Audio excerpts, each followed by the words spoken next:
Hey guys, I hope you guys are doing good today and welcome to the today's video. So today we are going to talk about something on database. So we will be talking about SQL versus NoSQL and data models and AWS RDS and Dynamo DB. So please do watch out this video completely so that you will be getting an understanding about like how data is being segregated, what are all the differences, what are all the what are all we have data models we have. So, without wasting any time, just get into the video. Okay, so the first thing that we are going to talk about SQL versus NoSQL. So first you have to understand what's the SQL and what is NoSQL. So just get into it. So SQL is a database or relational database, which means they are organized data into tables with each table consisting of rows and column. So basically, SQL explains the structure query language. It uses a schema, which is a blueprint that defines the structure of the database, including the data types, relationship between the tables, and all those things. The SQL database are known for their ability to handle a complex queries and their strong support for transactions, making them a good choice for application that requires data integrity, such as financials applications, e-commerce applications, and all those things actually. So SQL, this is what exactly the SQL. So let's get into the NoSQL. Okay, so NoSQL database on other hand are non-relational database that stores data in more flexible and schema-less manner. Okay, so NoSQL database uses a variety of data models such as document oriented, key value, column family, or graph, and depending upon the need of application. So the NoSQL database are known for the ability to scale horizontally, meaning they can handle a large amount of data and traffic by adding more servers to the systems. Okay, so on another end, the SQL is actually it's scale at the vertical layer. Okay, so it doesn't scale on the horizontal layer. So SQL database are a good choice. No, sorry, the NoSQL database is the good choice for application that requires a high scalability performance, such as the social networking, gaming, big data analytics, and all those peoples uses this kind of not SQL, NoSQL, the type of database. Okay, so let's get into it. Another one thing that is on data model for SQL. Okay, so data model for SQL. So it's an hierarchical data model we have. Basically, we have three models. One is hierarchical data model, another one is network data model, and third one is relational data model. So most frequently used is relational data model. First, we will talk about what is hierarchical data model, and then we can talk about network one, and then we will go ahead for the relational. So hierarchical data model. So in this model, data is organized in a hierarchical structure with single parent for each record.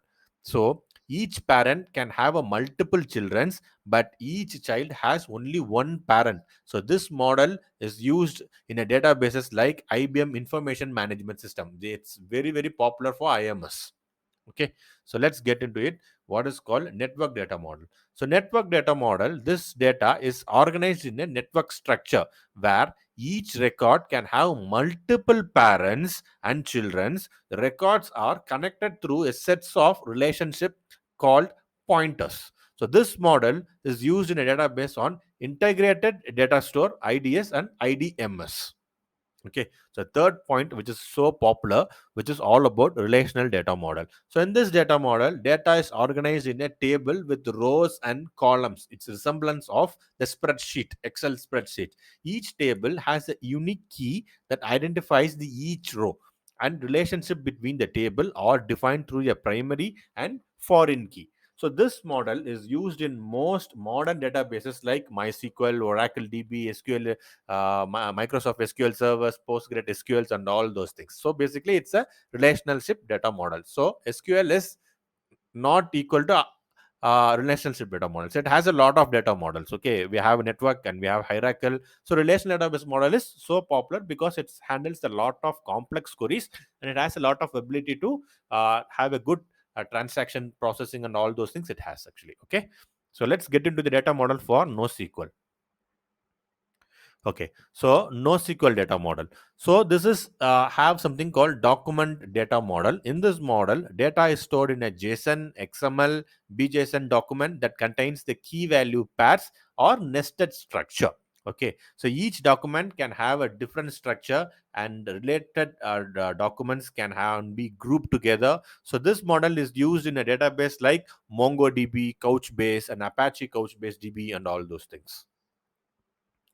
Okay, so we will talk about key value data model. Okay, this is everyone knows key value means it's actually the Redis and all those things it comes, right? So in this model, data is stored in a set of key and value pairs where the value can be simple data type like a string or a number, or complex data structure like a document or array. So this model is used in a database like Redis, Amazon DynamoDB, React, and then we have what we are going to have a memcached and all those things we have. Okay, column family data model. So this is very popular for the Cassandra, Amazon simple DB, and all those things. So in this model, data is stored in a column families, which are groups of column that are stored together. Okay, groups of columns are stored together, so each column contains a value, and multiple columns can be grouped together into a rows. This is pretty complex and you will be scratching your head, right? So this model is used in a database like Apache Cassandra, HBase, and Amazon simple DB, and all those places it uses this kind of model. Graph data model. Okay, so graph data model, it's pretty new. So data is stored as a nodes and edges, where nodes represent entities and edges represent relationship between them. Okay, so nodes and the edges. Okay, it's a kind of circle, and we can usually map it to it. Okay, this model is used in a database like Neo4j, OrientDB, ArengoDB, and all those things. So we will talk about something on AWS RDS versus DynamoDB core differences. So the first one which we're going to talk about is data model. So Amazon RDS is a relational database service which uses the SQL and organize the data into tables with columns and rows. And DynamoDB is very simple. On another end, it's an NoSQL database service which stores the data in key value, document oriented models, and other kind of things that we have, right? Okay. Scalability. So RDS provides a vertical scaling, which means that you can increase the power of single database instance. You can add lot of CPUs. You can add lot of cores or memories and lot of things actually. On DynamoDB, it's completely an horizontal scaling, which means you can add a lot of servers into the cluster to increase the throughput and the capacity. Pricing. So RDS pricing is based on the instance type and storage capacity, while DynamoDB pricing is based on the provision throughput capacity, storage capacity, and the data transfer. Data durability. So DynamoDB is designed to provide 99.999% durability for all data store, while RDS durability is based on underlying storage, service, and used. Data consistency. So RDS provides a strong consistency which ensures that all data is up to date across all nodes. DynamoDB, however, provides an eventual consistent read by default, which means the data may not be immediately up to date on all nodes. Query languages. So RDS uses SQL query for data, while DynamoDB uses a proprietary query languages called AWS Query API.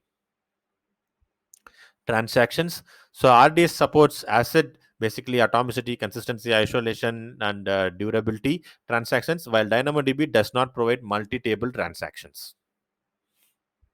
Secondary indexes. DynamoDB supports global and local secondary indexes, while RDS supports only the local secondary indexes. Okay, now let's talk about something on the use cases. So Amazon RDS is suitable for application that requires a relational database scheme, while DynamoDB is suitable for application that requires a flexible schema and high performance at scale. Managed service. So RDS is fully managed service that handles database administration tasks, while DynamoDB is fully managed service that handles both administration and the scaling as well. That's all I have, guys. I hope you might have enjoyed this particular lecture. Thank you so much. We'll see you on another good video. Thank you so much. Bye bye.